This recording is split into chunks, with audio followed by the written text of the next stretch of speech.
लोगों ने हड़प्पा सभ्यता के बारे में काफी बातें पढ़ रखी हैं।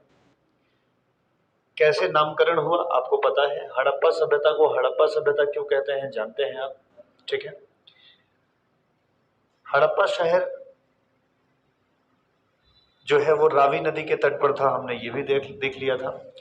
प्रमुख 7 शहरों के बारे में हमने पढ़ लिया है पिछले वीडियोस में, ठीक है, पिछली क्लासेस में पढ़ लिया है। 7 शहरों के अलावा भी कुछ ना जगह थी जिसको मैंने बताया था, जैसे रोपड़ के बारे में हमारी आपकी चर्चा हुई थी। तो वैसे तो इसके 150 स्थान हैं, लगभग 150 स्थल हैं जो हड़प्पा से संबंधित है।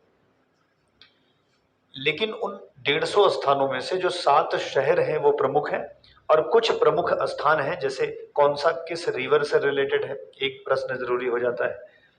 किसकी खोज किसने कर रखी है ना, ये जरूरी प्रश्न हो जाता है। तो आप इन सब चीजों को पढ़ते समय ये ध्यान रखिएगा कि वेस्ट ने किसकी खोज की थी, ठीक है, ए घोष ने किसकी खोज की थी, ठीक है, हाँ गुड। तो जैसे हम मजूमदार की बात कर लें, एनजी मजूमदार की बात कर लें, हम राखल दास बनर्जी की बात कर लें ना, और हम दयाराम साहनी की बात कर लें, और ये सब याद करते करते कहीं आप सर जॉन मार्शल को तो नहीं भूल जा रहे। सर जॉन मार्शल भी याद रहेंगे, उन्हीं के नेतृत्व में चीजें स्टार्ट हो रही। बहुत बढ़िया। तो बच्चों, इस सभ्यता का जो कार्यकाल है, ज्यादातर जो सहमति जताई गई है, कहा गया है कि 1750 से लेकर के 2300 तक ऐसा माना जाता है। वैसे ये सभ्यता अलग अलग मतों में विभाजित है। कुछ लोगों का कहना है कि ये जो है लगभग 3500 न से 2600 ईसा पूर्व तक की सभ्यता है। कुछ लोग ऐसा बोलते हैं कि नहीं, ये 2600 से 1900 ना अलग। देखो, सबका समय इसलिए अलग हो जाता है कि कोई भी सभ्यता शुरू जब होती है तो एक ही समय में तो विकसित हो नहीं जाती। शुरुआत होते होते धीरे धीरे जब लोग जानने लगते हैं तब उसकी चर्चा होती है। तो इसीलिए लोग अपने हिसाब से कई एक मत दे देते हैं। कुछ लोग कहते हैं यहां से लेकर यहां तक परिपक्व हड़प्पा सभ्यता रही है, यहां से यहां तक परिपक्व नहीं थी, अमेच्योर रही है ना। तो कोई भी सभ्यता डेवलप होने में एक समय लेती है। इसीलिए हड़प्पा सभ्यता के समय को लेकर के बड़ा विवाद है। कुछ लोग 3500 वर्ष पुराना मानते हैं, कुछ लोग 2300 वर्ष पुराना मानते हैं ना। तो आप इतना ध्यान रखिए कि ये लगभग 3500 वर्ष पुरानी सभ्यता है ना, जिसमें कहा जाता है कि ये तीन चरणों में रही। एक पूर्व हड़प्पा के चरण में रही जो कि 3500 से 2600 तक देखा जाए तो ये विकसित नहीं है, शुरू हो रही है। एक तरह से मैं कहूं कि जो नवपाषाण काल है वो लगभग एक नई सभ्यता में बदल रहा है। तो पूर्व हड़प्पा काल भी लोग इसे कहते हैं। कुछ लोग कहते हैं कि हड़प्पा सभ्यता जब परिपक्व चरण में आई तो 2600 से 1900 ईसा पूर्व तक रही। देखो, पूर्व हड़प्पा जो रही वो कहीं ना कहीं 3500 से 2600, और फिर 2600 से हड़प्पा लगभग विकसित अवस्था में आ गई, 1900 तक रही।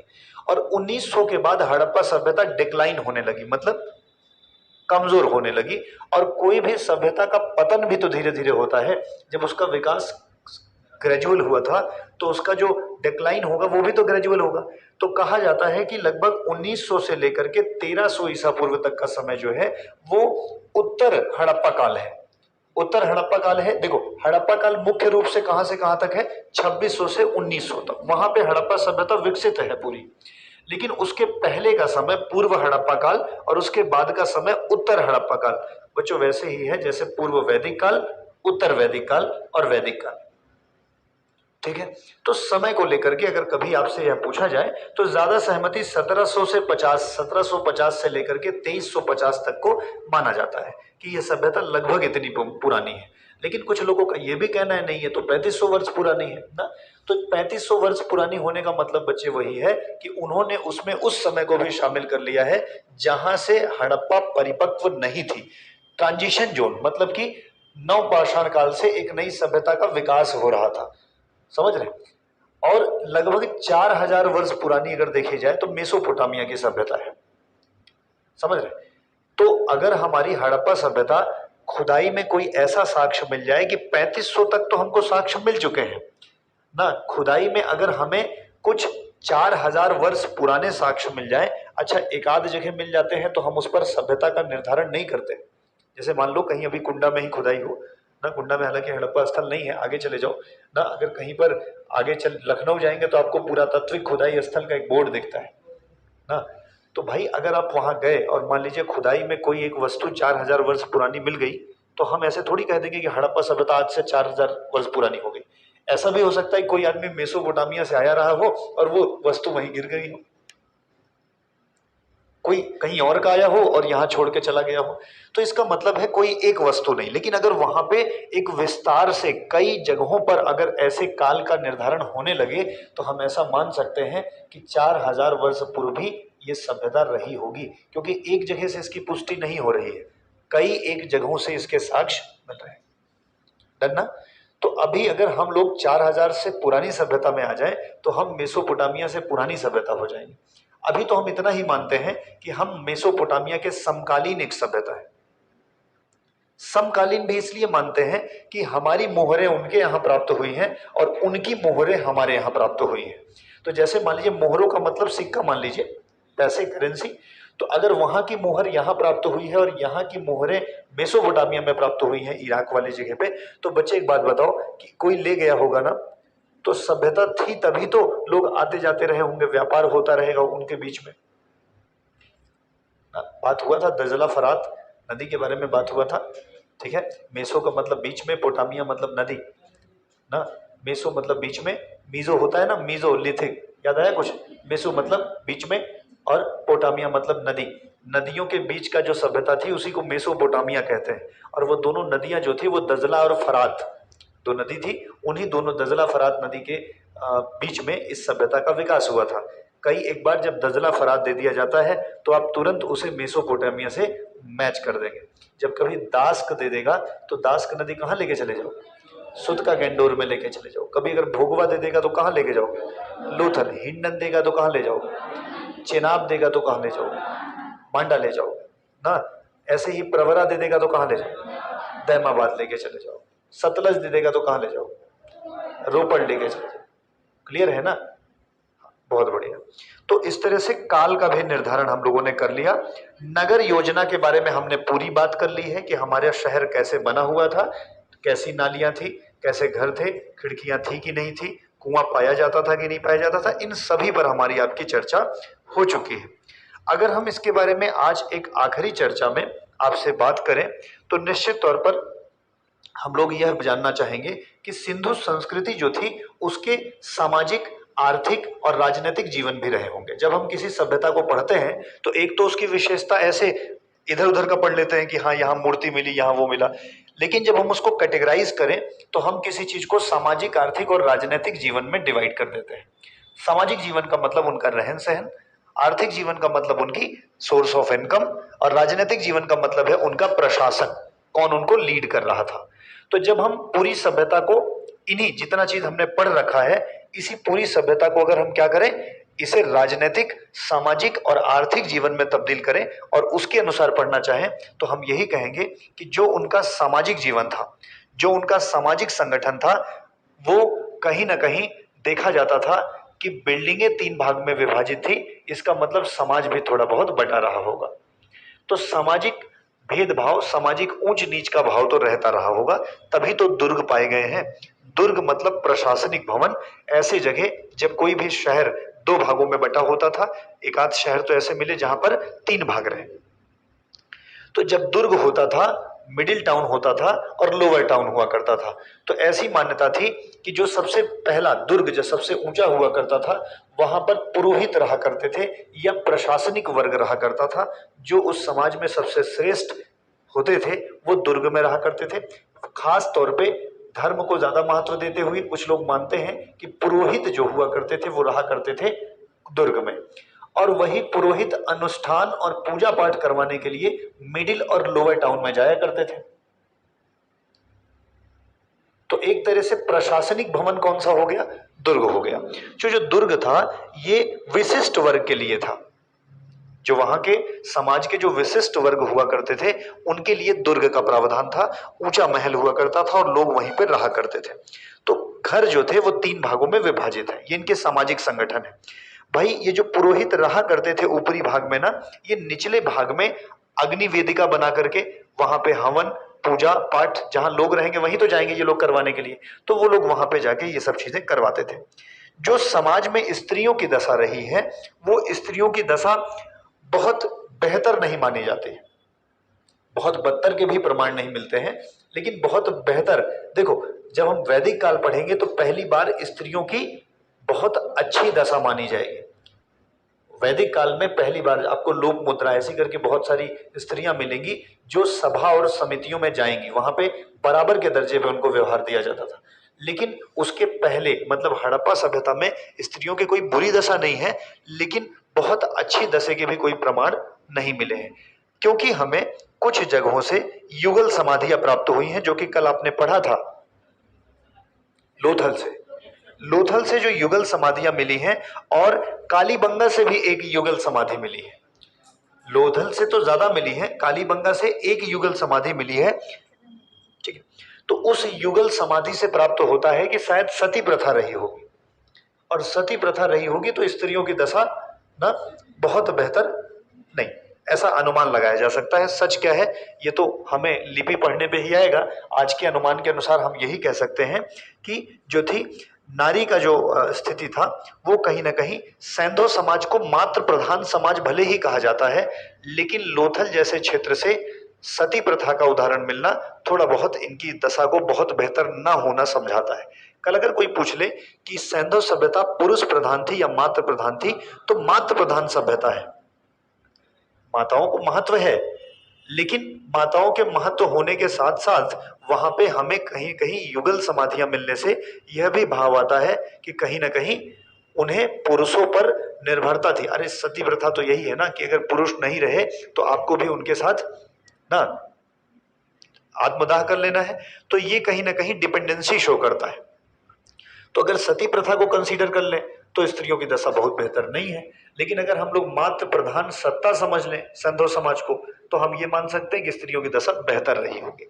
आप इसको कभी अगर कोई पूछे तो ऐसे बोल सकते हैं कि सैंधव समाज मात्र सत्तात्मक था, मात्र प्रधान था ना, लेकिन वहां पर सती प्रथा के भी साक्ष्य मिले। बात समझ में है? सती प्रथा के साक्ष्य कहां से? भाई लोथल में युगल समाधियां मिली हैं, और एक युगल समाधि कालीबंगा से भी प्राप्त हुई है, तो ऐसा माना जा सकता है कि यहां पर सती प्रथा रही होगी। हमें कुछ पता नहीं है सच में, हम बस अवलोकन कर रहे हैं। ठीक है, अच्छा, अगर हम लोग देखें तो यहां पे ना एक जगह है, उसका नाम है नौसारो। नौसारो एक हड़प्पा काल का ही जगह है। अगर मैं इसके बारे में कुछ आपको बता पाऊं, हाँ, नौसारो पाकिस्तान के बलूचिस्तान क्षेत्र में स्थित है। इस स्थान से स्त्रियों की मिट्टी की कुछ ऐसी मूर्तियां पाई गई हैं जिसमें मांग में अब भी सिंदूर भरा हुआ है। मतलब कि नौसारो वर्तमान पाकिस्तान या बलूचिस्तान मान सकते हैं, वहां पे एक जगह है, हड़प्पा सभ्यता से ही संबंधित है नौसारो। तो नौसारो जगह से मांग में सिंदूर भरा हुआ प्राप्त हुआ है। तो इससे ये पता लगता है कि स्त्रियां सिंदूर का भी प्रयोग करती थी। सामाजिक स्थिति में सिंदूर का प्रयोग भी हड़प्पा सभ्यता में प्रचलित रहा है। ठीक है, तो नौसारो नाम की जगह कहां? वर्तमान पाकिस्तान में, और पाकिस्तान में बोलो तो बलूचिस्तान। ठीक है, चलो, तो यहाँ पे किसका वो मिला हुआ है? सिंदूर। अच्छा, लिपस्टिक और जो काजल लगाने की ना सलाई, ये सब प्रयोग हुई है। तो इन ये सब चीजें कहां से? चनोदड़ों से मिली हुई है। तो इन सब चीज को हम लोग देख सकते हैं, तो कोई बहुत खराब स्थिति नहीं है। मतलब कि they are also enjoying the equal position. वो भी अपने मन का मतलब उनका जो अपना रिचुअल है वो ठीक से कर पा रही है, कोई इसमें प्रतिबंध ऐसा नहीं दिख रहा है। राइट, तो स्त्रियों की दशा बेहतर थी, लेकिन सती प्रथा के भी साक्ष्य प्राप्त हुए हैं। समाज 3 भागों में विभाजित था। जो सबसे आगे बना होता था उसे हम लोग सीटाडेल कहते थे। सीटाडेल मतलब दुर्ग, और दुर्ग में प्रशासनिक लोग या विशिष्ट लोग सामान्यतः रहा करते थे। जो मिडिल और लोअर टाउन हुआ करता था वहां पे पुरोहित जाकर के अनुष्ठान, पूजा, यज्ञ वेदिका आदि का निर्माण कराते रहे होंगे ना। समाज बटा है तो हम समझ रहे हैं ना कि कुछ ना कुछ ये ऊंचे लोग, फिर उससे छोटे ऐसा रहा होगा। अच्छा, जो निचला टाउन था ना वो विशेष तौर से कामगारों के लिए रहा होगा। सबसे निचले तबके के जो केवल और केवल मजदूर वर्ग रहा होगा ना, वो रहे होंगे। मिडिल वाले बीच के रहे होंगे, ना ज्यादा अमीर ना ज्यादा गरीब। लेकिन जो लोअर टाउन, अरे भाई हम समझ रहे हैं कि सबसे ऊपर सीटाडेल विशिष्ट वर्ग हो गया, फिर लोअर मिडिल लोग हो गए, फिर हो गया लोअर टाउन। लोअर टाउन में सबसे कमजोर, मतलब कि आर्थिक रूप से कमजोर लोग ही मिडिल वो लोअर टाउन में रहे होंगे। समझ पा रहे हो कि नहीं? ठीक है, तो सामाजिक चीजों के बारे में जब चर्चा हो गई तो हमें अब पढ़ना होता है कि आर्थिक जीवन कैसा रहा होगा। तो मैंने आपको पढ़ाते समय ये बातें बता दी हैं कि आर्थिक जीवन प्रमुख रूप से कृषि पर, पशुपालन पर निर्भर था। लेकिन यहाँ पे ना तो प्राथमिक रूप से कृषि है और ना तो प्राथमिक रूप से पशुपालन है। अभी विकल्प ढेर सारे हैं। कुछ लोग कृषि से भी जीवन यापन कर रहे हैं, कुछ लोग पशुपालन से भी कर ले रहे हैं, कुछ लोग ना धीरे धीरे व्यापार भी करने, घड़े बना के बेचने लगे हैं, मनके बनाने लगे हैं ना। चनहुदड़ों से मनके के कारखाने मिले हैं कि नहीं मिले? तो इसका मतलब व्यापार, पशुपालन और कृषि, ये तीन प्रमुख आधार थे किसके? हड़प्पा सभ्यता के। अगर हम पूछें कि क्या विशेष था, तो भाई तीनों था, कोई विशेष नहीं है। जैसे कि आगे चल के हम स्पष्ट कहने लगेंगे कि वैदिक सभ्यता में पशुपालन प्रमुख था, कृषि गौड़ थी ना। लेकिन अगर हमें हड़प्पा सभ्यता का अन्नागार याद आ जाए, तो हम जरूर थोड़ा सा अपना झुकाव कृषि की ओर ज्यादा करना चाहेंगे। बात समझ रहे हैं ना? कहीं पे ऐसा प्रमाण नहीं है कि कृषि ज्यादा थी और पशुपालन गौड़ था। लेकिन हड़प्पा मोहनजोदड़ो में जो सबसे बड़ी इमारत आपको मिली है, जिसे आप कहते हैं अन्नागार, तो अन्नागार में अनाज तभी रखोगे जब ज्यादा होगा ना। ऐसा थोड़ी कि अगर 10 किलो हुआ तो ले जाके अन्नागार में रख के चले आओगे, नहीं। एक्सेस एग्रीकल्चर था, कृषि अधिशेष थी, सरप्लस में थी। और जब कृषि ज्यादा थी तभी हम सुरक्षित के लिए एक बिल्डिंग बनाए थे जिसे अन्नागार कहा जाता है। तो इसका मतलब कृषि थोड़े से ज्यादा महत्वपूर्ण थी, लेकिन कृषि के साथ साथ पशुपालन भी आर्थिक जीवन को प्रभावित कर रहा था। डन? तो कल अगर कोई आपसे पूछ ले कि प्रमुख रूप से हड़प्पा सभ्यता के लोग किस पर निर्भर करते थे, तो वो कृषि पर, पशुपालन पर और व्यापार पर। लेकिन अगर बात यह आ ही जाए कि आपको उसे क्रम से लगाना हो या सब में से एक ही विकल्प चुनना पड़े, तो हम झुकाव किसकी तरफ रख सकते हैं? थोड़ा सा कृषि, क्योंकि हमें अन्नागार जो प्राप्त हुआ है और वो भी इतनी बड़ी इमारत, तो निश्चित तौर पर कृषि बढ़िया होती रही होगी, तभी हम लोग बचा करके गोडाउन में रखते रहे होंगे। कुछ समझ में आया? आर्थिक जीवन में अगर हम थोड़ा और आगे बढ़े तो हमें लोथल से चावल के साक्ष्य मिले ही हैं, तो इसका मतलब कृषि होती ही रही होगी। हमें बच्चे रंगपुर से भूसी भी मिली है, रंगपुर से भूसी के भी साक्ष्य मिले हैं, मटके में भूसी के साक्ष्य मिले हैं। लोथल से हमें चावल भी मिला हुआ है, तो इससे पता लग रहा है कि कृषि कहीं ना कहीं उनके लिए प्रमुख थी। और इतना ही नहीं बच्चे, 9 किस्म की फसलें वो प्रयोग मतलब कि उगाते थे। गेहूं, जौ, कपास, खजूर, तरबूज, मटर, सरसों और तिल। 3 प्रकार का गेहूं था और 2 प्रकार की जौ थी। समझ रहे? कपास भारत में बड़ा, कॉटन बहुत फेमस था ना भारत में, इसको हम लोग कॉटन, जिसे भारत में होने के कारण, जैसे सा को हा पढ़ने का वो आता है ना, तो सिंडन भी कहते थे इसको। तो सिंडन, हिंडन, हिंदू, हिंद ऐसा बना। जैसे सिंधु नदी, तो कहा जाता है कि जो लोग सा को हा पढ़ते थे, यूनानी लोग, तो उसे सिंधु न करके हिंदू नदी का है। जो सिंडन का मतलब कॉटन होता था, वो लोग सिंडन ना कह करके इसे हिंडन कहा करते थे ना। तो सिंडन का क्या है? कॉटन। तो भारत में कॉटन का व्यापार खूब होता था, कपास की खेती हुआ करती थी। और आप देखेंगे आगे चल के जब आप इतिहास पढ़ते हैं, आधुनिक भारत का इतिहास, तो आप देखते हैं कि विश्व में सबसे ज्यादा कॉटन की मांग भारत की ही कॉटन की थी ना। सुनो एक बात और, जैसे हमें यह पता लगाना हो कि गेहूं सबसे पहले कहां उगाया गया है, उदाहरण के लिए हम 2-4 ऐसी जगह ले लें कि गेहूं कहां सबसे ज्यादा या सबसे पुराना फसल हुई होगी। तो देखो, जैसे मानो कि तुम्हारे पास कोई चीज सबसे पहले आए, तो उसमें ना धीरे धीरे डेवलपमेंट होगा। एक किस्म आएगी, फिर उसे 2 बना दोगे, 2 से 3 किस्म बना दोगे, 4 किस्म। अगर 4 देश ले लो और तुम्हें किसी एक चीज को समझना हो कि कौन सबसे पुराना देश है, तो जहां उस चीज की ज्यादा प्रजातियां उगी होंगी वही देश सबसे पुराना एग्रीकल्चर के लिए माना जाएगा। जैसे अगर भारत में और अमेरिका में ले लिया जाए और भारत में 10 किस्म के चावल उगाए जाते हों, अमेरिका में 4 ही किस्म के उगाए जाते हों, तो जो ज्योग्राफिकल लोग जो ज्योग्राफी पढ़ते हैं या जो इन सब के रिसर्च करते हैं वो ये मानेंगे कि पुराना इन्हीं के पास है, तभी इनमें विकसित ज्यादा है। दो एक रहा होगा, 2 हुआ होगा, 10 हुआ होगा, जिनको ज्यादा जानकारी उनका उतना फैलाव। तो जहां जिस फसल की ज्यादा किस्में पाई जाती हैं, हम ऐसा मानते हैं कि इस फसल का जन्मस्थान यहीं पे हुआ होगा। हाँ, इसके अपवाद भी हैं। अभी कुछ लोग ये भी कह सकते हैं सर मान लो आज के टाइम में तो ये नहीं रख सकते हो आप, आज के टाइम में खरीद के लाके बो देंगे उतनी किस्म ना, तो भाई डिफिकल्ट है। लेकिन अगर हम पुरानी चीजों को देखें तो जो जहां पे जितना पुराना होगा वहां उतना इवोल्यूशन हुआ होगा, वहां उतना उसमें विकास हुआ होगा। तो हम इसी तरीके से ये पता करते हैं कि कौन सी फसल किस देश की है। जो जिस देश की फसल होगी उस देश में उस फसल की सबसे ज्यादा वैरायटी पाई जाएगी। समझ रहे हैं ना?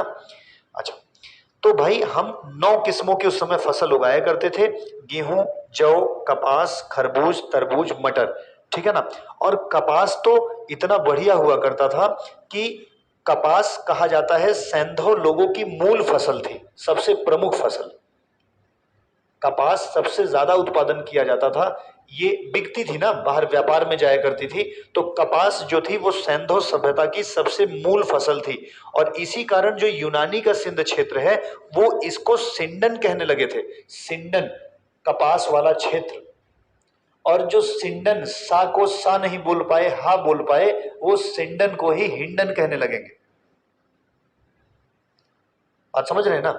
तो इस तरीके से इस चीज को आप ध्यान रखिए कि सिंडन, सिंडन से ही रिलेटेड है सिंधु, ठीक है। और जो सिंडन को हिंडन पढ़ रहे हैं और सिंधु को फिर क्या पढ़ेंगे, हिंदू। और इसी तरीके से हिंदू को हिंदुस्तान से भी लोग रिलेट कर देते हैं। बाय द वे, आपने यह भी देखा कि पत्थर की चक्की भी मिली है वहां पे लोथल से। आटा पीसने के लिए वो जो चक्री होती है ना, वो भी लोथल से प्राप्त हुई है। तो लोथल से 2 पार्ट मिले हैं, 2 पत्थरों के ना, वो मिले हैं जिससे पीसा जाता रहा होगा, जात कह सकते हैं ना। तो जात चक्री ना ऐसा हुआ करता था, दोनों अलग अलग चीजें हैं। तो अब तो हालांकि बहुत मुझे लगता है कम घरों में जात होगा, है अगर है तो मतलब उसमें वो सत्तू वो पीसा जाता है। और चक्री मतलब दाल वाल दरने के लिए ना। वैसे ही ना पत्थर की 2 चक्की के पार्ट मिले हैं, तो माना जाता है कि कहीं ना कहीं इसका प्रयोग किसके लिए होता रहा होगा, आटा पीसने के लिए। आटा पीसने मतलब गेहूं पीसने के लिए, ठीक है ना। आटे को तो आप पीस नहीं पाएंगे, ठीक है। चलो, इसके साथ ही साथ अगर हम आर्थिक जीवन को देखें तो क्या क्या समझ में आ गया। कृषि प्रमुख थी, कृषि में कपास सबसे प्रमुख खेती थी।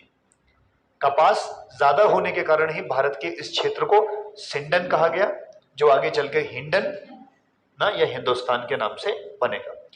इन पशुपालन भी इनके यहाँ होता था, ठीक है। तो ये पशुओं को भी पालते थे भाई, ये लोग बहुत सारे पशु पालते थे, 1-2 नहीं। ये बैल, गाय, भैंस, बकरी, भेड़, सुअर, कुत्ता, बिल्ली, गधा, ऊंट, हाथी, गैंडा, बाघ, हिरन, मोर, खच्चर, इतने जानवर को जानते थे। इसमें कहीं शेर नहीं मिला,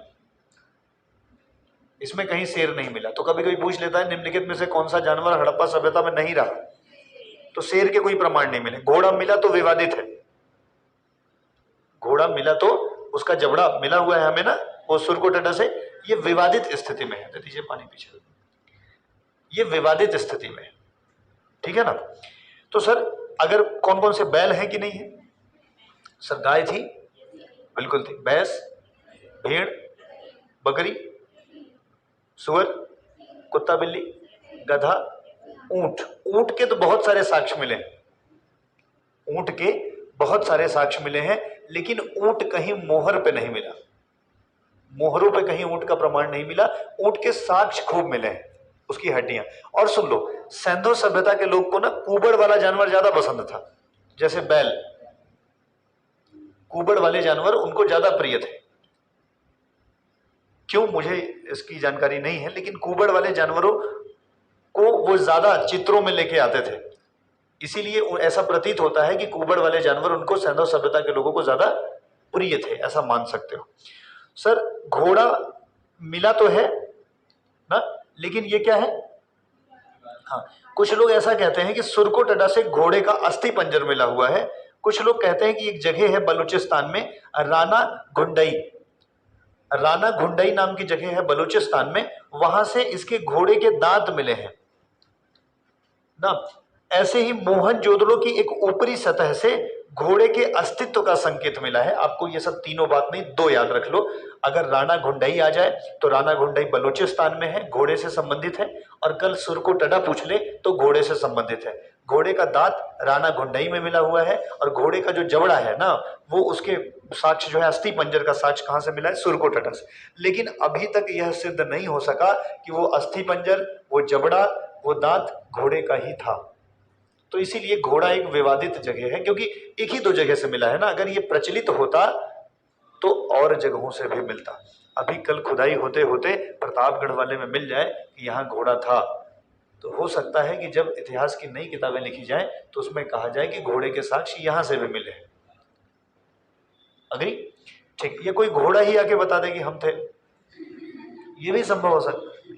संभव कैसे होगा ना, कुछ भी हो, मतलब अगर हमें ऐसे कोई साक्ष्य मिल जाए जिससे हम ये प्रमाणित कर सके कि घोड़ा था, तो हम उसे शामिल कर लेंगे। लेकिन आज घोड़ा और शेर का अस्तित्व, हाँ, शेर का तो है ही नहीं और घोड़ा विवादित स्थिति में।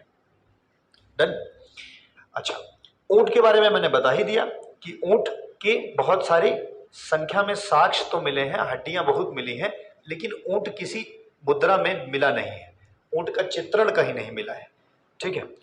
इनके जो उद्योग हुआ करते थे, मैंने कहा मनके का कारखाना हुआ करता था, सूती उद्योग के कारखाने हुआ करते थे, कॉटन होता था तो कॉटन के उद्योग भी रहे होंगे। ठीक है। व्यापार एक सभ्यता से दूसरे सभ्यता के बीच होता रहा होगा। मोहरों का यहां पे आना यह सिद्ध करता है कि वहां की मोहरे यहां, यहां की मोहरे वहां, मतलब बदलाव ना, अदला बदली हुआ होगा। अच्छा, इस समय करेंसी है क्या? नहीं, मुद्रा डेवलप्ड नहीं है। तो ज्यादातर ना ये लोग बार्टर सिस्टम को लागू करते हैं। बार्टर सिस्टम का मतलब है बदलाव। जैसे मान लीजिए मेरे पास पेन है, आपके पास कॉपी है, तो हमने कहा हमसे 10 पेन ले लीजिए, मुझे एक कॉपी दे दीजिए। तो आपने समझा कि 10 पेन बराबर एक कॉपी हो सकती है, ले लो भाई। हमारे पास कुर्सी है, आपके पास मेज है, तो हमारे पास ज्यादा कुर्सी थी, हमने दे दिया भाई लो एक मेज हमें दे दो। ये अदला बदली है ना, तो इसे बार्टर सिस्टम कहते हैं। तो हड़प्पा सभ्यता में करेंसी नहीं है, और करेंसी नहीं है तो बार्टर सिस्टम।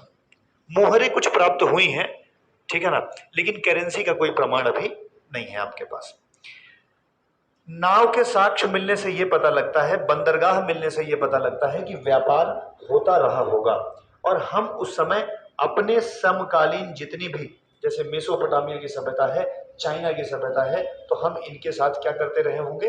व्यापार। क्योंकि व्यापार नहीं होता तो बंदरगाह का कोई काम था क्या? नहीं था।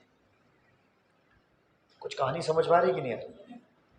सर, जब इनका आर्थिक जीवन खत्म होता है तो हम लोग इनके बारे में बात करते हैं कि ये समाज लड़ाकू था कि नहीं था। तो कहा जाता है कि कहीं से भी ना ऐसे उपकरण नहीं मिले हैं जिनसे युद्ध की बात की जाए। ऐसा नहीं कि कुछ नहीं मिली, कुल्हाड़ी मिला है, भाला मिला है, चाकू मिला है ना, लेकिन ये सब चीजें जो है कहीं ना कहीं शिकार में प्रयोग की जा सकती थी, लड़ाई के बहुत बड़े साथ। अच्छा, बड़ी मात्रा में नहीं मिले हैं, सबसे बड़ी बात।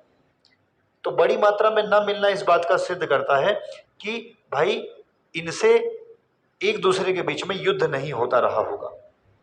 जो भी हमें मिले हैं उसे शस्त्र नहीं माना जा सकता। अब कहीं अगर चाकू मिल गया तो उसे शस्त्र नहीं कंसीडर करेंगे, राइट। तो इसीलिए यहां पर जो भी उपकरण मिले हैं वो शस्त्र या अस्त्र नहीं माने जा सकते हैं। इसीलिए हम इस सभ्यता को एक शांति प्रिय सभ्यता कहते हैं। तो ये लड़ाके थे या शांति प्रिय थे? हाँ। अगर कहीं से अचानक में 1000 तलवारें खुदाई में प्राप्त हो जाएं तो हमारे सोचने और पढ़ने के दृष्टिकोण बदल जाएंगे। हम ये कहने लगेंगे कि कुछ गांव या कुछ ऐसी जगह भी थी जहां पर लोग हिंसक थे, लेकिन आज तक के साक्ष्य में कहीं पे ऐसे साक्ष्य नहीं मिले हैं। इसीलिए यह सभ्यता कैसी थी? एकदम शांति प्रिय थी। ठीक है, ये बिल्कुल आक्रामक नहीं थे। ठीक है, अगर इनके बारे में हम लोग और बात करें तो भाई इनके साक्ष्यों में बहुत सारी चीजें मिली हैं। जैसे मैंने कहा था कि धातु की मूर्तियां मिली, और धातु की मूर्तियां जो बनती थी वो लुप्त मोम की प्रक्रिया से बनाई जाती थी। इसे हम लॉस्ट वैक्स टेक्निक कहते हैं। हम इसको कल ही चर्चा कर चुके थे। मूर्तियां जो मिली हैं उसके साथ ही साथ जैसे 11.5 सेंटीमीटर की एक नर्तकी की मूर्ति मिली है, कांसे से बनी हुई, मोहनजोदड़ो से। 11.5 रटना नहीं है, पढ़े रखोगे तो कभी अगर पूछ लेगा तो बता पाओगे। ठीक है, 11.5 सेंटीमीटर की एक नर्तकी की मूर्ति मिली हुई है। ठीक है, मोहनजोदड़ो से कांसे से बना हुआ भैंसा भी मिला है, भेड़ भी मिली है। कांसे से बना हुआ भैंसा और भेड़ की मूर्तियां भी प्राप्त हुई। नॉट मतलब बहुत जरूरी नहीं है इनको याद रखिए, बट ऐसे ही पढ़े रखिए। मोहनजोदड़ो से ही नर्तकी की मूर्ति, मोहनजोदड़ो से ही कांसे से बनी हुई भैंसे और भेड़ की मूर्ति, चहुदड़ो से बैलगाड़ी और इक्का गाड़ी का भी उल्लेख मिलता है। इक्का समझते हैं, बहुत दिन तक अभी भी चलता था, अब तो इक्का से वो बुग्गी हो गया है, नाम बदल रहा है ना, वो घोड़ा गाड़ी वाला। पहले इक्का बोलते थे, इक्का मतलब ऊंचाई पे हुआ करता था, उस पर बैठ करके लोग आए जा करते थे। अब तो वो घोड़ा गाड़ी अलग से बन गई है ना, अब उसे अलग नाम से बुलाते हैं हम लोग। और हाँ वो अपने अपने भाव हैं, जैसे आप इक्का बुला लीजिए, कुछ लोग बुग्गी वाले को बुलाते हैं ना, तो अलग बात है। कुछ लोग ई रिक्शा को ई रिक्शा कहते हैं, कुछ लोग उसको रिक्शा कहते हैं, कुछ लोग टोटो कहते हैं ना। शहर में चले जाओ तो उसे टोटो के नाम से जाना जाता है ना, कहीं पर ई रिक्शा कहते हैं, कहीं पे केवल रिक्शा कहते हैं ना, और किसी नाम से भी कहते होंगे ना। क्या बोलते? बैलगाड़ी नहीं बोलते। हाँ, उसकी गति को लेकर के वैसे आप सोच सकते हैं उसके बारे में, लेकिन ठीक नहीं, अवहेलना अच्छी बात नहीं है। सरकार लगातार इलेक्ट्रॉनिक व्हीकल को प्रमोट कर रही है ना, तो ठीक है। सर दैमाबाद से ना एक कांसे का रथ प्राप्त हुआ है, लोथल से तांबे का कुत्ता मिला है, लोथल से तांबे का कुत्ता और दैमाबाद से कांसे का रथ। ठीक है, ये प्राप्त हुआ है।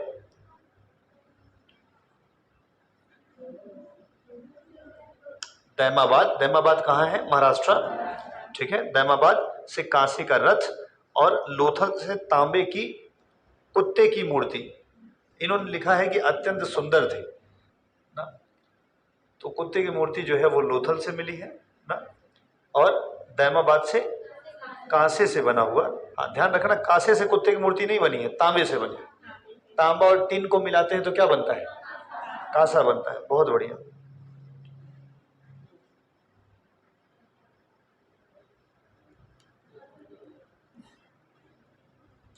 देखो कहा गया है कुबड़ वाले बैल की तुलना में,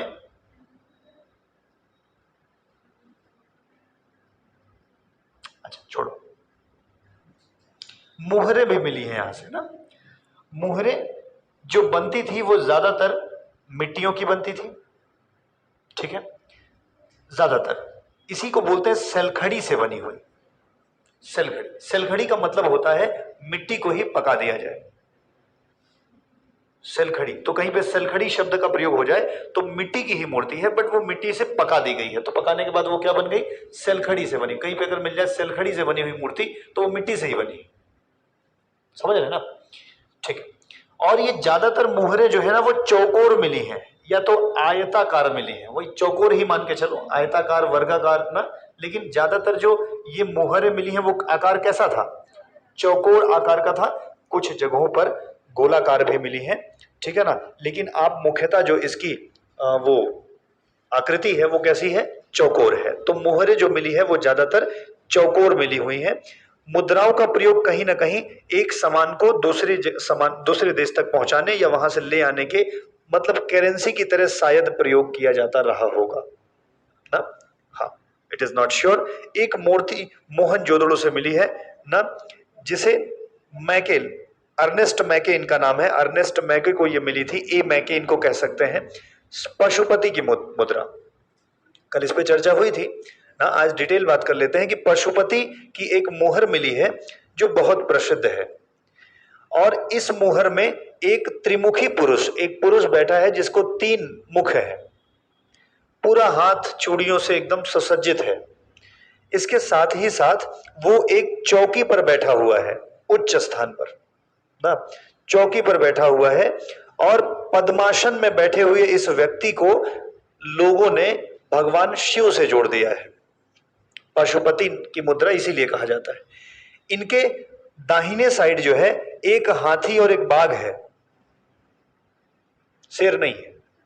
दाहिने साइड हाथी और बाघ है, बाईं ओर एक गैंडा और एक भैंसा बैठा हुआ है। गैंडा और भैंसा, 4 जानवर हो गए। और सर चौकी के नीचे 2 हिरन बैठे हैं, जानवर हो गए 6, प्रकार हो गए 5। जरा बताओ कौन कौन से? गैंडा, भैंस ना, भैंसा और हाथी, बाघ, हिरन। ठीक है सर, बहुत बढ़िया। और सर उसके नीचे ना वो भी बना है, मोर भी बने हैं। उसके नीचे 2 मोर की भी संज्ञा दी गई है। तो वैसे अगर मोर को शामिल कर लेंगे तो 8 हो जाएंगे, प्रकार में 6 हो जाएंगे। लेकिन अगर मोर को शामिल ना करें, मोर चूंकि पक्षी हो जाता है ना, तो जानवरों में 6, प्रकार में 5। लेकिन पक्षी को शामिल कर लिया जाए तो फिर 8 हो गए। राइट, समझ रहे? तो इस तरीके से मुझे लगता है आपने ये समझ लिया कि मोहरों में पशुपति नाथ की मुद्रा में कौन सा। कई बार पूछ लेता है कि पशुपति मुद्रा किस स्थान से मिली है। ठीक है, पशुपति मुद्रा की खोज अर्नेस्ट मैके ने की थी, तो पूछ लेगा किसने की थी ना। दूसरी तीसरी बात पूछ लेगा कि इसमें पशुओं का अंकन, या कौन सा पशु इसमें नहीं पाया गया है। ठीक है, कुत्ता पाया गया था नहीं, तो आपने पढ़ लिया है कौन कौन से मिले थे, आप उसे आसानी से। कौन सा पक्षी मिला है? मोर मिलेगा। ठीक है, चलो भाई बहुत बढ़िया। मनके भी उस समय थे, मैंने कहा था मनकों के कारखाने। मनके कुछ और नहीं है, वो आभूषण बनाने में जो काम आते हैं। मृद भांड भी मिले हैं। बच्चे ध्यान रखना, अधिकांशतः लाल और गुलाबी रंग के हैं। मृद भांड का कलर कौन सा प्रमुख रूप से प्रयोग किया जाता था? तो रेड और पिंक, लाल और गुलाबी कलर के प्रमुखता से रंगे हुए घड़े पाए गए हैं। इन पर अलंकरण के लिए काले रंग का भी प्रयोग हुआ है। इन पे सजावट के लिए काले रंग का भी प्रयोग किया गया है। तो प्रमुख रूप से मृदभांड या तो पिंक रहे या तो क्या रहे, रेड, और उन पर काले रंग से सजावट करी गई है। ठीक है, तो काले रंग का भी प्रयोग किया गया है। ठीक है, हाँ, इन्होंने अलंकरणों के लिए जैसे उस पर त्रिभुज बनाया है, वृत्त बनाया है, वर्ग बनाया है, पीपल की पत्तियां बनाई हैं, खजूर और ताड़ की पत्तियां बनाई हैं, केला बना दिया है ना, ऐसे करके उस पर चित्र बनाए गए हैं उसको सजाने के लिए। तो मृद भांड भी जो है वो कहीं ना कहीं साक्ष्य में मिले हैं। अच्छा, मृद भांडों पर ना लिखावटें भी मिली है, लेकिन चूंकि वो हड़प्पन लिपि है तो चित्रात्मक है, और चित्रात्मक है तो हमें आता नहीं है। ठीक है, तो इस पर लिपि के भी साक्ष्य मिले हैं। ठीक है, लोथल से एक मृदभांड मिला है जिसमें एक वृक्ष के मुंह में मछली पकड़े हुए एक चिड़िया को दर्शाया गया है। एक वृक्ष पर एक चिड़िया बैठी है, मुंह पर क्या पकड़ी है?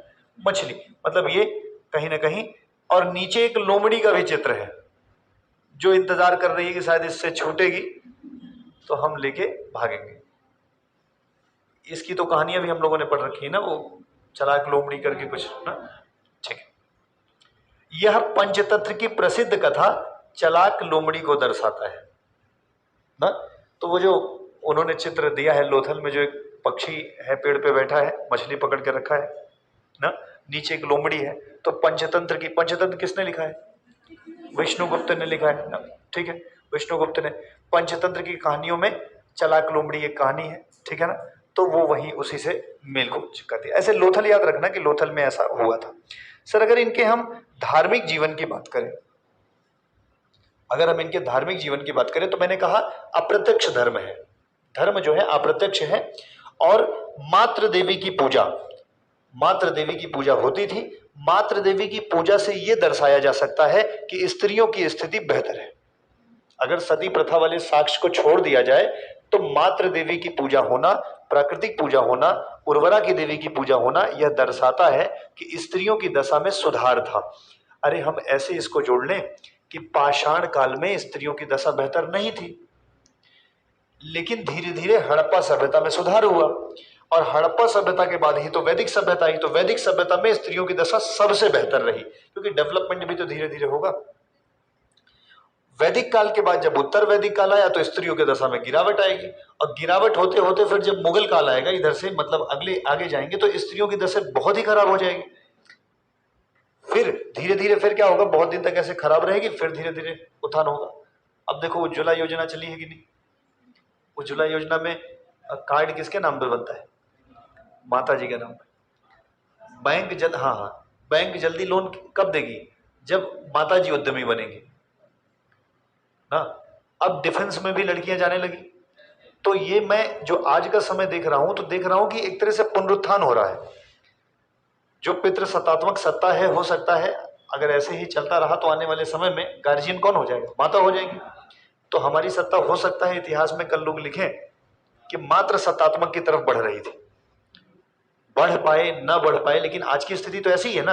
अभी गार्जियनशिप में पिता होते थे, अभी हर एक डॉक्यूमेंट्स में गार्जियनशिप में माता जा रही है धीरे धीरे ना। तो हो सकता है कि कल हम, या हो सकता है हमारी बाद की जनरेशन ये पढ़ रही हो तो ये कहे कि 21वीं शताब्दी के बाद स्त्रियों की दशा में सुधार हुआ, उन्हें समान अवसर दिए गए। जैसे पहले क्या होता था कि ऑफिसों में महिलाओं के लिए जॉब की अपॉर्चुनिटी बहुत कम थी, फिर सरकार ने एकदम पक्का कर दिया कि 30% महिला रखोगे ही ना। प्रेगनेंसी के ड्यूरेशन में उनको छुट्टियां लेनी पड़ती थी, इसीलिए लोग नहीं रखते थे। अब 26 सप्ताह की छुट्टी सरकार ने अनाउंस कर दिया है, वो भी पैसा दे करके। पेड लीव 26 सप्ताह की, मतलब कि 4 छंग 24, लगभग 7 महीनों की छुट्टी। तो ये चीजें सरकार प्रावधान कर रही है, इसका मतलब कहीं ना कहीं चीजें उत्थान की ओर जा रही। पहले डिफेंस में लड़कियों को नहीं लिया जाता था, अभी डिफेंस में भी आप जा सकते हैं, हर एक जगह पे पैरेलल लाया जा रहा है। तो कहीं ना कहीं दशा में सुधार हो रहा है कि नहीं हो रहा है। तो चलो, अब ये तो हम लोग के इतिहास में आएगा नहीं, ये तो वर्तमान में है। इतिहास में तो अगली जनरेशन या उसके बाद वाली जनरेशन पढ़ेगी कि हाँ हो रहा था। ठीक है, चलो।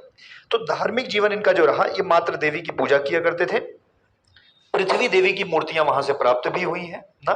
तो मातृ देवी मतलब पृथ्वी देवी ना, इनकी पूजा किया करते थे। पशुपति पूजा, पशुपति की मुद्रा से पता लग रहा है कि पशुपति पूजा भी होती रही होगी। धर्म बहुत प्रबल नहीं था, धर्म बहुत प्रत्यक्ष रूप से नहीं था, धर्म थोड़ा सा अप्रत्यक्ष था, समझ। ठीक है, तो इस समय जो है वो कहीं ना कहीं देखा जाए तो वृक्ष पूजा हुआ करती थी, प्रकृति पूजा ना, वृक्षों को भगवान मानते थे। आज भी देखो प्रथा में ऐसा रखा गया है कि वो तुलसी के पेड़ में जल डालो, ये पेड़ में जल डालो ना। तो इसे अगर हम लोग बहुत पुराने रिचुअल से रिलेट करें तो हमारा जो, या कोई भी जो धर्म बनता है, वो अच्छी अच्छी चीजों को धर्म में जब समावेशित कर दिया जाता है तो लोग उसको फॉलो करने लगते हैं।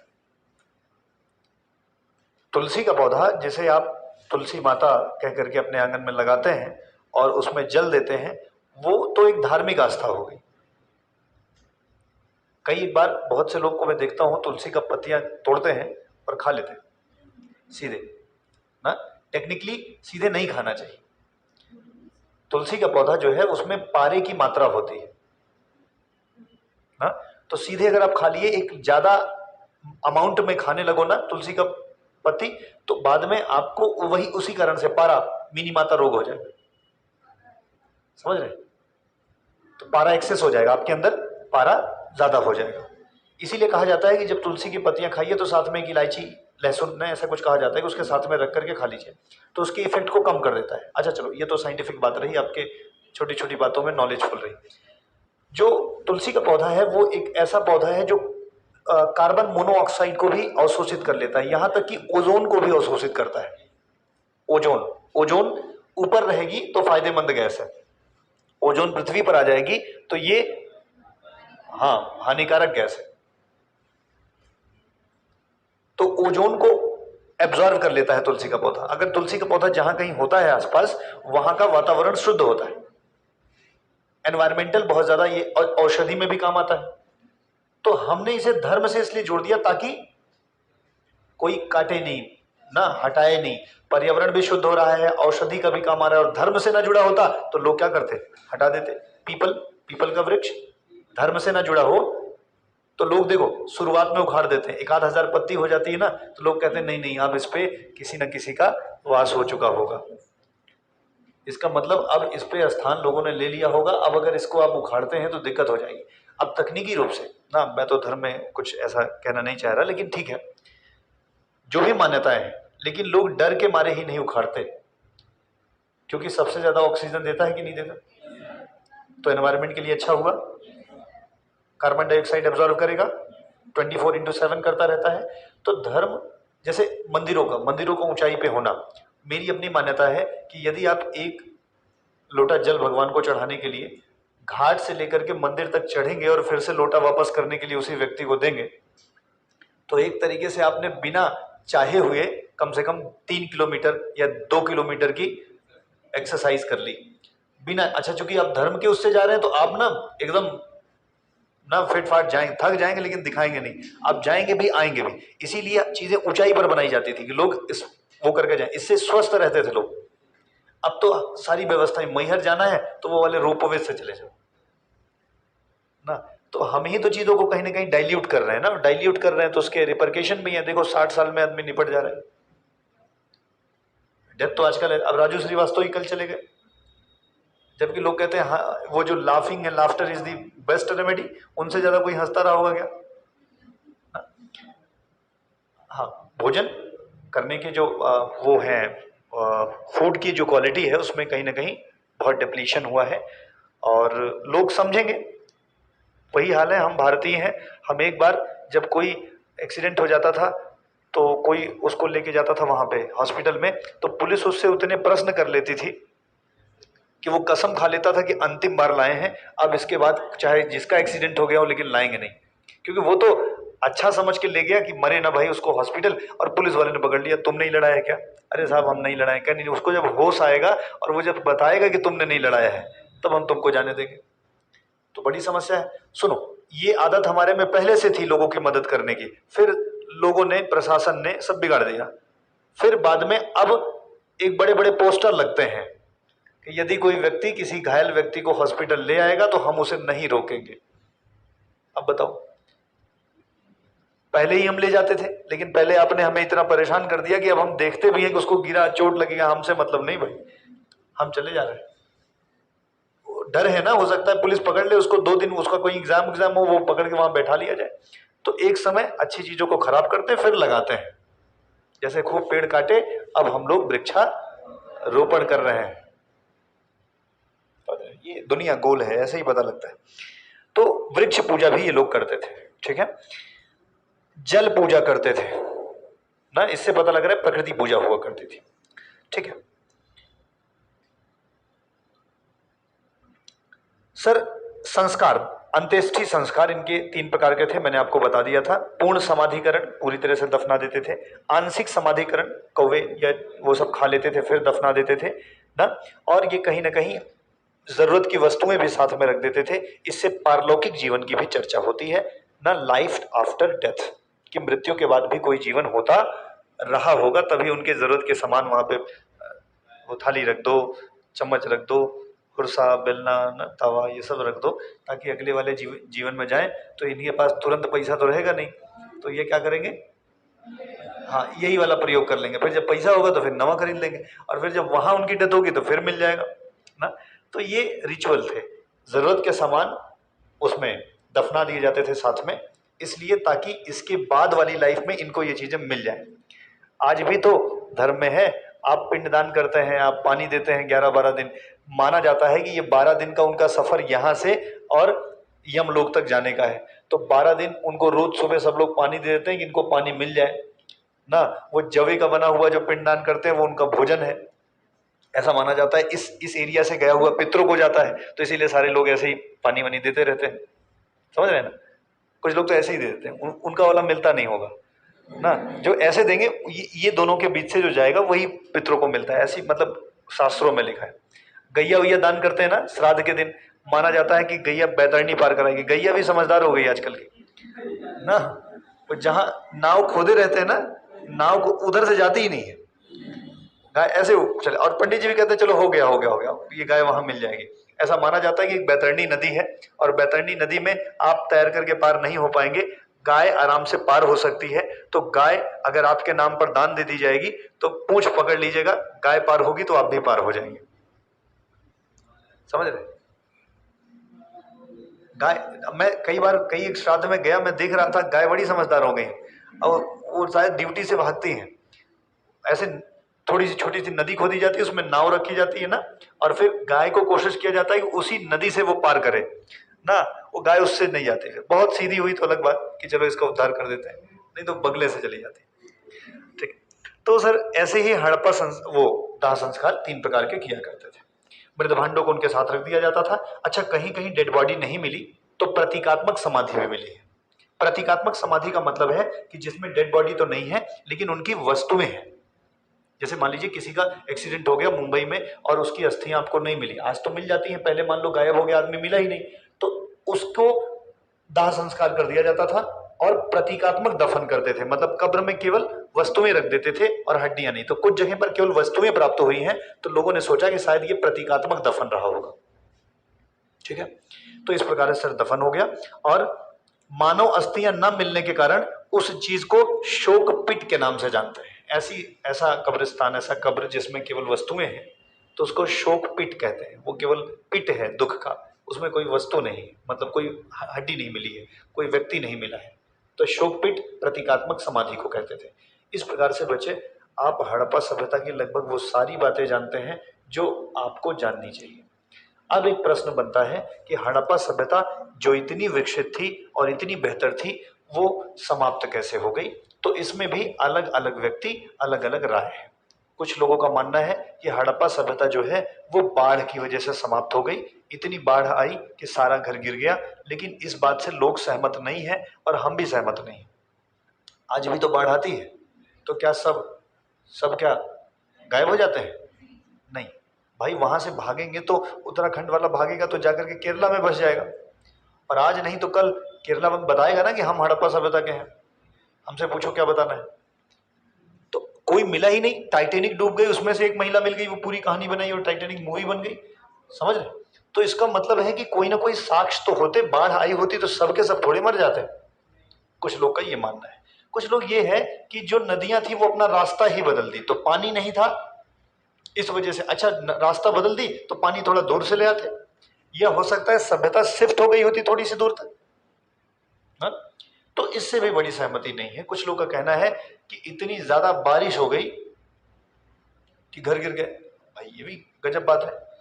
अलग अलग लोग अलग अलग विचार। एक लोग कहते हैं कि जलवायु परिवर्तन कुछ कारण रहा होगा। तो देखो इन्होंने एक बड़ी बात कह दी। जलवायु परिवर्तन एक ऐसी चीज है जिससे सब कुछ आ सकता है। जलवायु बदल गई तूफान भी आ सकता है, जलवायु बदल गई बाढ़ भी आ सकती है, जलवायु बदल गई नदियां भी सूख सकती हैं, जलवायु बदल गई नदियां रास्ता भी बदल सकती हैं। तो जलवायु परिवर्तन के कारण शायद यह सभ्यता समाप्त हो गई। तो सबसे ज्यादा मान्यता यही है कि जलवायु परिवर्तित होने के कारण यह सभ्यता समाप्त हो गई। कोई हमें कारण फिक्स नहीं मिला है। जलवायु परिवर्तन को इसलिए लोग ज्यादा सही मानते हैं क्योंकि इसमें सब आ चुका है। ठीक है सर, तो हड़प्पा सभ्यता कैसे समाप्त हुई इस बात का कोई निर्धारित कारण नहीं है, लेकिन जलवायु परिवर्तन को प्रमुख रूप से माना गया है। हाँ, आर्यों का आक्रमण भी कुछ लोग कहते हैं कि आर्य आए और उन्होंने सबको मार दिया और अपनी नई सभ्यता, अपने कबीले बसा लिए। भैया अगर मारे होते तो कहीं कटी वटी मुंडी मिली होती कि नहीं, कि मारे और खा भी गए। जब हड्डियां 3000 वर्ष पुरानी मिली हैं तो जो मारे होते तो शरीर पे कहीं दाग होता, वो तलवार उलवार मिली होती। समझ रहे हैं? कुछ लोगों की मतलब घायल साक्ष्य मिले होते ना कुछ। तो हमें कोई ऐसा साक्ष्य नहीं मिला कि आर्य ने सबकी एकदम हत्या कर दी। और सुनो, एक साथ सबकी हत्या कर दी, ये तो बड़ा विडंबना वाली विषय है। तो कह सकते हैं कि हो सकता है रहा हो, लेकिन प्रमाणित नहीं है ना, लोग विश्वास नहीं कर रहे इसमें। तो आर्यों के आक्रमण को भी लोग मानते हैं, लेकिन ये सत्य नहीं है। सबसे स्वीकृत जो है वो कौन सा है? जलवायु। बाकी कहा जाता है कि इसी के बाद आए आर्य और आर्यों ने एक नई सभ्यता का विकास किया जो कि वैदिक सभ्यता रही, जो कि एक ग्रामीण सभ्यता है। ठीक है, तो हड़प्पा सभ्यता के बारे में काफी बातें आपने जान ली। अगर अब आप कहीं से पढ़ेंगे और थोड़ी थोड़ी नोट्स भी बनाई होगी तो निश्चित तौर पर आपको हड़प्पा सभ्यता की चीजें बहुत जानी पहचानी सी लगेंगी। डन। आज की क्लास यहीं पे छोड़ देते हैं, कल वैदिक काल से शुरुआत करेंगे। ठीक है, थैंक यू वेरी मच।